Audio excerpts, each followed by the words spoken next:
Hello dear students, welcome back to my YouTube channel. I hope आप सभी अच्छे होंगे, मैं भी अच्छा हूं।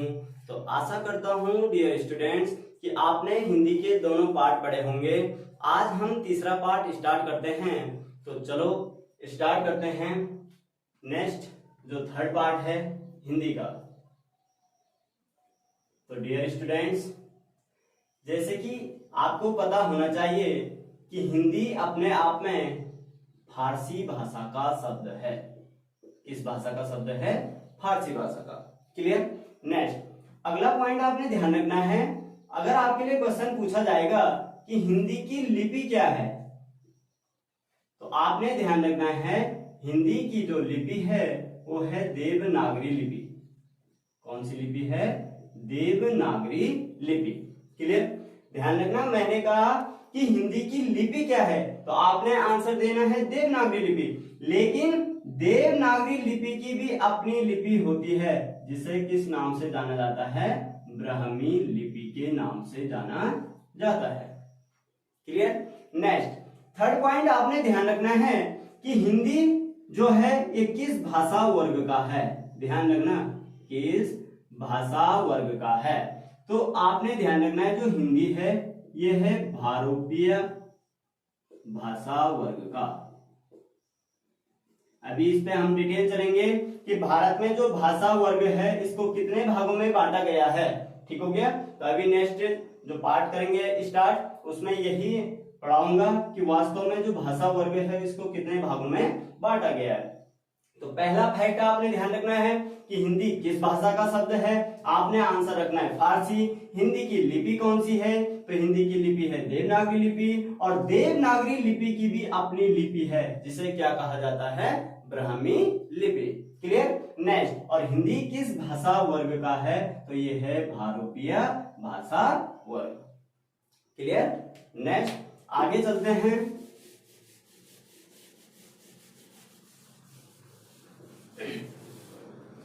आगे चलते हैं डियर स्टूडेंट्स, आपने ध्यान रखना है कि हिंदी में उपभाषाएं, हिंदी में उपभाषाएं, तो आपने ध्यान रखना है हिंदी में जो उपभाषाएं होती है ये होते हैं 5।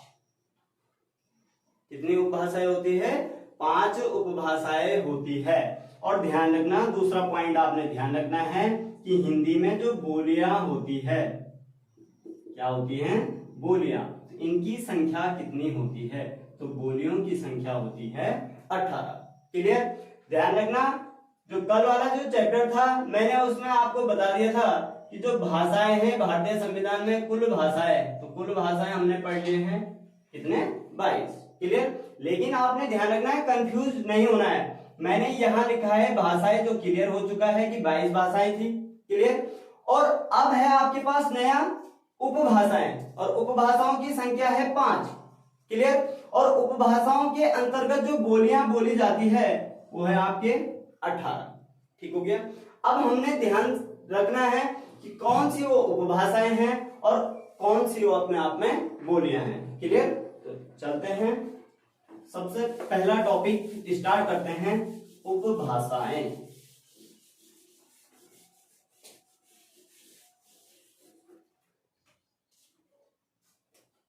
तो डियर स्टूडेंट्स, हिंदी में जो उपभाषाएं हैं, उपभाषाएं, तो मैंने कहा कितने हैं? तो आपने ध्यान रखना है 5। कौन कौन सी है तरीके से देखना है कि जो 5 उपभाषाएं वो कौन कौन सी है। ठीक हो गया? सबसे पहला चलते हैं पश्चिमी हिंदी। कौन सी हिंदी? पश्चिमी हिंदी। क्लियर? नेक्स्ट सेकेंड चलते हैं पूर्वी हिंदी। कौन सी हिंदी? पूर्वी हिंदी। थर्ड राजस्थानी।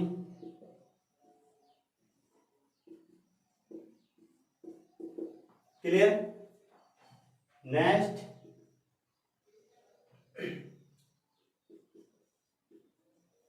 बिहारी, और नेक्स्ट है आपका पहाड़ी। क्लियर? आगे सुन में, तो मैंने कहा हिंदी में जो उपभाषाएं हैं वो है पश्चिमी हिंदी, दूसरा है पूर्वी हिंदी, तीसरा है राजस्थानी हिंदी, चौथा है बिहारी और पांचवा है आपका पहाड़ी। क्लियर? तो आपने ध्यान रखना है ये पांच जो है हिंदी के प्रमुख उपभाषाओं में से माने जाते हैं। क्लियर? अब जो पश्चिमी हिंदी के अंतर्गत जो बोलियां बोली जाती है वो कौन कौन सी है, ध्यान रखना है। किसके अंतर्गत? पश्चिमी हिंदी के अंतर्गत। तो पहला पॉइंट आपने ध्यान रखना है, ब्रज भाषा। कौन सी भाषा? Braj Bhasha. Second, Bundeli. Third, Kannauji. Clear? Next, fourth, Bangru. Clear? और जो फिफ्थ है वो कौन सा है? वो है कौरवी, जिसको क्या कहा जाता है? खड़ी बोली। क्या कहा जाता है? खड़ी बोली। क्लियर? ध्यान रखना है, बांगरू का अन्य नाम हरियाणवी। क्लियर? ध्यान रखना है आपने, पश्चिमी हिंदी के अंतर्गत कौन कौन सी बोलियां बोली जाती है? ब्रज भाषा, बुंदेली, कन्नौजी, बांगरू, जिसका अन्य नाम हरियाणवी। ठीक हो गया? और खड़ी बोली, ध्यान रखना, क्वेश्चन आता है खड़ी बोली का अन्य नाम। ठीक हो गया? तो कौन सा है? कौरवी। ठीक हो गया? आगे सुनना है, तो आपने ये पॉइंट ध्यान रखना है। उसके बाद पूर्वी हिंदी के अंतर्गत जो बोली बोली जाती है। क्लियर? किसके अंतर्गत? पूर्वी हिंदी के अंतर्गत। ठीक हो गया? तो आपने ध्यान रखना है इसका ट्रिक, ए, बी और सी। क्लियर? ए, बी और सी। क्या है ए, बी, सी? तो आपने ध्यान रखना है, ए से ध्यान रखना है अवधि, बी से बघेली और सी से छत्तीसगढ़ी। ध्यान रखना। ठीक हो गया? तो ए फॉर अवधि, बी से बघेली और सी से छत्तीसगढ़ी। तो ये किसके अंतर्गत आते हैं? पूर्वी हिंदी के अंतर्गत। ठीक हो गया? अब चलते हैं राजस्थानी हिंदी में। ठीक हो गया? किसमें? राजस्थानी हिंदी में। राजस्थानी हिंदी में आपने ध्यान रखना है कि राजस्थानी हिंदी के अंतर्गत, देखो मैं आपको तरीका बताता हूं याद करने का, कैसे आपने राजस्थानी हिंदी के बोलियां याद रखना है। सबसे पहले बात करूं मैं मेवाती, मालवी, ठीक हो गया, जयपुरी, इसी को क्या कहा जाता है? ढूंढाड़ी। और यही एक और बोली है हड़ौती। ध्यान रखना। ठीक हो गया? और यहां कौन सी है? मारवाड़ी। क्लियर? मेवाती की बात करूं मैं, उत्तर, मालवी, दक्षिण, या आपकी बात करूं ये कहां है? पूरब। और अगर मारवाड़ी की बात करूं तो मारवाड़ी है आपका पश्चिम में। क्लियर? तो आपने ध्यान रखना है, राजस्थानी हिंदी के अंतर्गत बोली जाने वाली ये बोलियां हैं। अगर क्वेश्चन आएगा मेवाती बोली बोली जाती है तो उत्तरी राजस्थानी में। ठीक हो गया? जयपुरी या ढूंढाड़ी तो ये पूर्वी राजस्थानी में। ठीक हो गया? मालवी बोली जाती है दक्षिणी राजस्थानी में। ठीक हो गया? और मारवाड़ी बोली जाती है कहां? पश्चिमी राजस्थानी में। क्लियर? नेक्स्ट अगला चलते हैं बिहारी में। किसमें? बिहारी हिंदी के अंतर्गत। बिहारी में जो बोली बोली जाती है, ध्यान रखना है आपने, मगही, मैथिली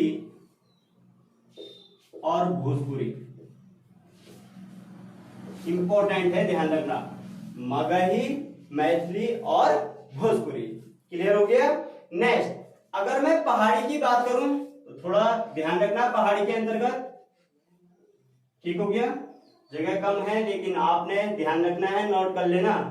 ठीक हो गया? तो पहाड़ी के अंतर्गत जो बोली जाती है, कौन कौन सी बोली जाती है? कुमाऊनी और गढ़वाली। ठीक हो गया? और एक अदर आपने ध्यान रखना है, ठीक हो गया। पहाड़ी के अंतर्गत ही आपने ध्यान रखना है जौनसारी, ठीक हो गया। ये अदर में ध्यान रखना है, मुख्य आपने ध्यान रखना है कुमाऊनी और जो गढ़वाली है, क्लियर। लेकिन अदर में ध्यान रखना है कि कौन भी है पहाड़ी के अंतर्गत जौनसारी का बोल भी है, ठीक हो गया। तो मुख्य है कुमाऊनी और गढ़वाली, क्लियर हो गया। तो एक बार ध्यान से रिपीट कर लेते हैं। मैंने कहा हिंदी में उपभाषाओं की संख्या 5 है, क्लियर हो गया। सबसे पहले देखा हमने पश्चिमी हिंदी, इसके अंतर्गत ब्रजभाषा, बुंदेली, कन्नौजी, बांग्लू और कोरवी के नाम से जाने जाते हैं, ठीक हो गया। नेक्स्ट ध्यान रखना है आपने, बांग्लू को हरियाणवी के नाम से जाना जाता है, ठीक हो गया।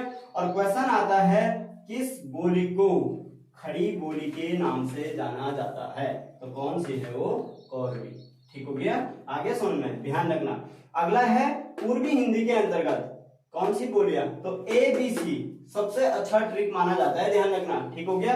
A से अवधी, B से बघेली, C से छत्तीसगढ़ी, क्लियर हो गया। ये आपने ध्यान रखना है। राजस्थानी हिंदी के अंतर्गत मैंने आपको बता दिया है उत्तर, दक्षिण, पूर्व और पश्चिम में। उत्तर में मेवाती, दक्षिण में मालवी, पूर्व में जयपुरी और ढूंढाड़ी, और यहाँ पे ये ध्यान रखना अदर, ये जो हड़ौती, ठीक हो गया। और पश्चिम में कौन सा है, मारवाड़ी, क्लियर। नेक्स्ट अगला चलते हैं बिहारी में। बिहारी में आपने ध्यान रखना है, बार बार पूछा जाता है ये मगही, ध्यान रखना। और अगला ये तो बहुत फेमस है, आपने सुने होंगे बिहार में मैथिली ठाकुर के गाने, कितने फेमस गाने हैं उसके, तो आपने ध्यान रखना है बिहारी से संबंधित है कौन, मैथिली ठाकुर, ठीक हो गया। तो मैथिली यहाँ की बोली है, क्या है, बोली, तो आपने ध्यान रखना है मैथिली ठाकुर से मैथिली, ठीक हो गया। और अगला इसको तो आप जानते हो भोजपुरी गाने, तो भोजपुरी भी अपने आप में किसके अंतर्गत आते हैं, बिहारी के अंतर्गत, ठीक हो गया। उसके बाद बात करूं मैं अपने पहाड़ी की, तो पहाड़ी में आपने देखा है कुमाऊनी और गढ़वाली अपने आप में फेमस है, ठीक हो गया। और उसके बाद अदर में ध्यान रखना है कौन है, जौनसारी, क्लियर। तो डियर स्टूडेंट्स आपने ध्यान रखना है यहाँ से एक और क्वेश्चन क्या बनता है, ये तो आपने ध्यान रखना ही रखना है, यहाँ से क्वेश्चन पूछा जाता है, ठीक हो गया।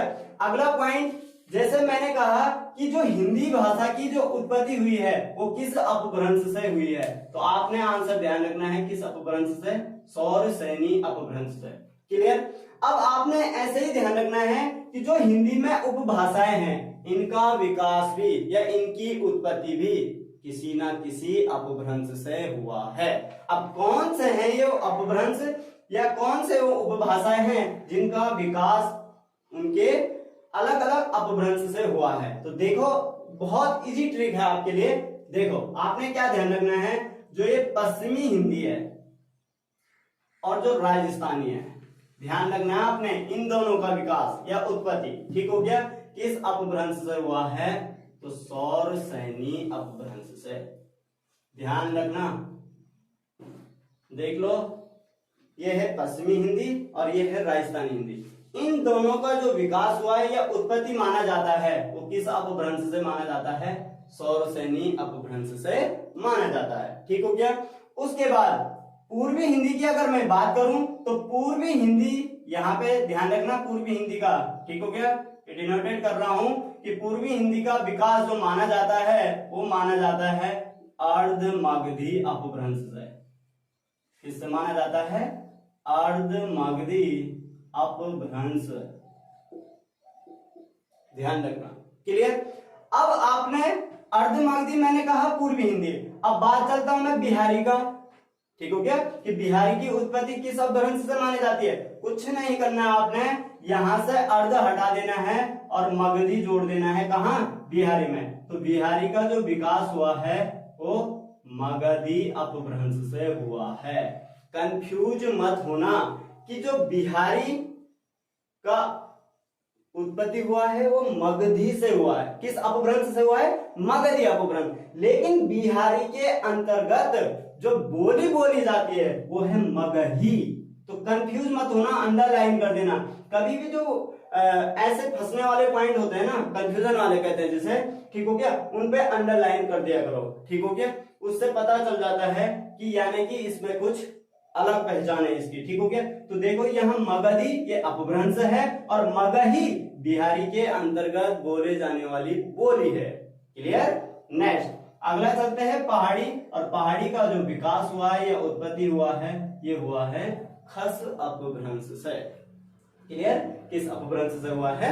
खस अपभ्रंश से। तो डियर स्टूडेंट्स, आशा करता हूं आपके समझ में आया होगा, और बार बार ध्यान रखना, बार बार इनको रिपीटेड करते रहना, पढ़ते रहना। एक बार में नहीं आएगा समझ में तो इसको कम से कम 2 बार 4 बार पढ़ने की कोशिश करना। पहले तो अवश्य आपके समझ में आया होगा, लेकिन कभी हो जाता है तो ध्यान रखना है आपने। क्लियर। तो नोट कर लेना, काफी अच्छे क्वेश्चन पूछे जाते हैं इस पोर्शन से। क्लियर। नेक्स्ट चलते हैं,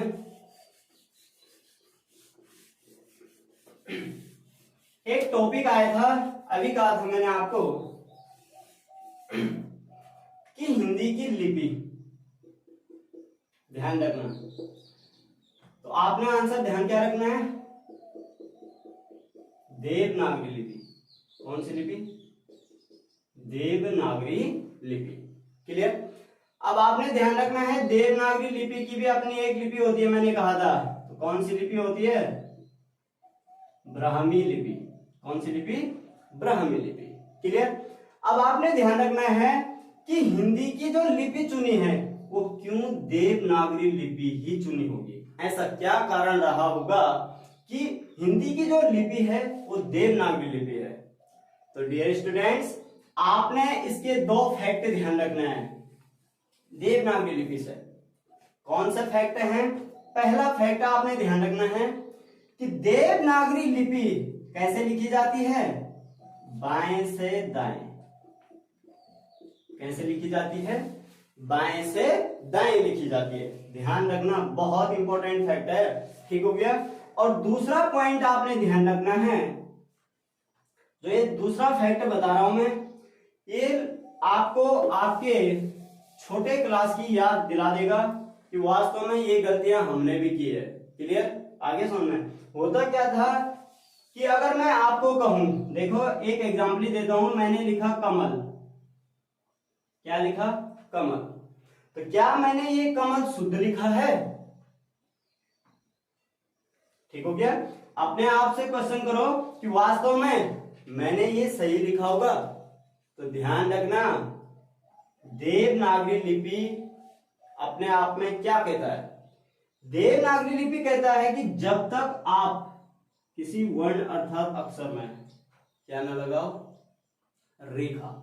लेकिन ध्यान रखना, उस टाइम हमें टीचर कहते थे कि आप जो भी अक्षर लिखते हो उसके ऊपर क्या लगाओ? रेखा लगाओ। उस टाइम हमें केवल ओनली पता था कि इसमें क्या लगाना है? ऊपर से रेखा लगानी है। ठीक हो गया।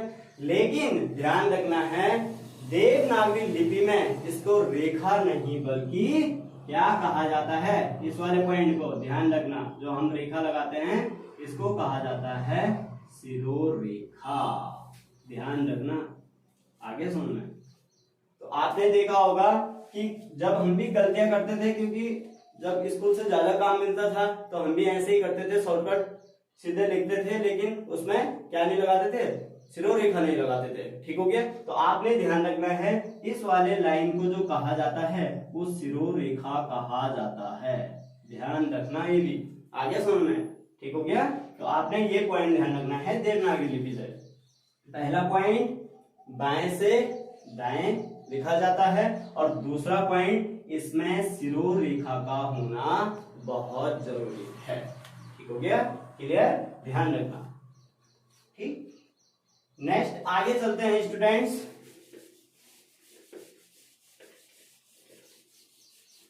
अगर आपके लिए एक क्वेश्चन आपने ध्यान रखना है, मैंने कहा कि जो देवनागरी लिपि है इसकी लिपि कौन सी है? ब्राह्मी लिपि। तो जाहिर सी बात है कि ब्राह्मी लिपि भी सेम होगा जैसे देवनागरी लिपि है। ध्यान रखना कि बाएं से दाएं लिखी जाती है, तो सेम कंडीशन था कि ब्राह्मी लिपि भी कैसे लिखी जाती है? बाएं से दाएं। ठीक हो गया। लेकिन आपने एक क्वेश्चन ध्यान रखना है, आपके लिए आएगा खरोष्टी लिपि लिखी जाती है, तो नोट कर लेना। ठीक हो गया। कौन सी लिपि? खरोष्टी। तो ये खरोष्टी लिपि आपके लिए एक अपवाद टाइप का है, ध्यान रखना है। ये उल्टा लिखा जाता है, दाएं से और बाएं की ओर, दाएं से बाएं की ओर। ध्यान रखना, इसको नोट कर लेना। आगे सुनना कि खरोष्टी लिपि कैसी लिखी जाती है, तो आपने ध्यान रखना है ये दाएं से बाएं ओर लिखी जाती है। जबकि जो हमारी हिंदी की लिपि है, देवनागरी लिपि, ये अपने आप में बाएं से और किस ओर लिखी जाती है? दाएं ओर लिखी जाती है। क्लियर? ठीक हो गया? तो आपने ये ध्यान रखना है। अब कुछ प्रमुख लिपियां देख लेते हैं जो एग्जाम में पूछे जाते हैं। ठीक हो गया? ध्यान रखना, प्रमुख लिपियां। आगे सुनना, कुछ प्रमुख लिपियां देखो, जैसे नोट करना, ध्यान रखना। एक आता है आपके पास, बता ही दिया मैंने, हिंदी। ठीक हो गया? उसके बाद आपके पास है संस्कृत। ठीक हो गया? उसके बाद है आपके पास मराठी। ठीक हो गया? और उसके बाद है आपके पास नेपाली। ठीक हो गया? तो इनकी जो लिपि है, ठीक हो गया, इनकी जो क्या है? लिपि है। ठीक हो गया? तो इनकी लिपि है देवनागरी लिपि। कौन सी लिपि है? देवनागरी लिपि। क्लियर? आगे सुनना, दूसरा पॉइंट आपने ध्यान रखना है। ठीक हो गया? पंजाबी। कौन सी है? पंजाबी। तो पंजाबी की लिपि जो है वो है गुरुमुखी लिपि। कौन सी है? गुरुमुखी लिपि। क्लियर? नेक्स्ट, थर्ड पॉइंट आपने ध्यान रखना है, अरबी, फारसी और उर्दू। ध्यान रखना है। तो इनकी जो लिपि है ये है फारसी। क्या है? फारसी। और अंतिम जो चौथा पॉइंट आपने ध्यान रखना है, ठीक हो गया? ठीक, अंग्रेजी, जर्मन और स्पेनिश। ध्यान रखना है, इनकी जो लिपि है ये है रोमन। कैसी लिपि है? रोमन। ध्यान रखना। ठीक हो गया? तो जो प्रमुख लिपि है, ध्यान रखना, इनमें से हिंदी, संस्कृत, मराठी और नेपाली, इनकी लिपि कौन सी है? देवनागरी लिपि है। ठीक हो गया? पंजाबी की कैसी है? गुरुमुखी। अरबी, फारसी और उर्दू की कैसी है? फारसी है। और अंग्रेजी, जर्मन और स्पेनिश की कैसी है? रोमन है। क्लियर? आगे सुनना। तो डियर स्टूडेंट्स, आज की क्लास को यहीं पे समाप्त करता हूं। आशा करता हूं आपके समझ में आया होगा। तो डियर स्टूडेंट्स, आपने ध्यान रखना है, जब आप वीडियो के अंत में जाते हो तो आप सब्सक्राइब का बटन दबाना जरूर। अगर आप लाइक और सब्सक्राइब नहीं करते तो थोड़ा मुझे भी दिल से बुरा लगता है, क्योंकि मैं आपके लिए एक अच्छा कंटेंट तैयार करके लाता हूं और आप मुझे थोड़ा सपोर्ट एवं प्यार दिखाएं। धन्यवाद।